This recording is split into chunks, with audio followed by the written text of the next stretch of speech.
myself Rajvisha from class 7. Today I am explaining the structure of human heart.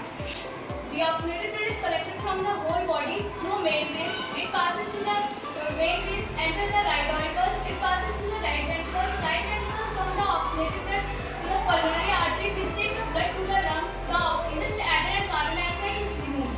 The oxygenated blood is brought by the left auricles. It passes to the left ventricles. Left ventricles pump the blood to the arteries and distribute to the whole body. Thank you.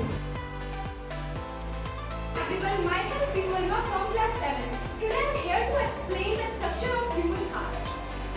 Deoxygenated blood from whole body enters the right auricle of heart through main veins and passes to the right ventricle. Right ventricle pumps the blood to the pulmonary artery and lungs takes blood and air, oxygen and carbon dioxide removed. Then the oxygenated and pure blood enters the left auricle that passes to the left ventricle. Left ventricle pumps the blood to the arteries and distributes from the whole body. Thank you. Dr. Maxwell, myself, Madhavan from class 7. Today I explain the structure of human heart.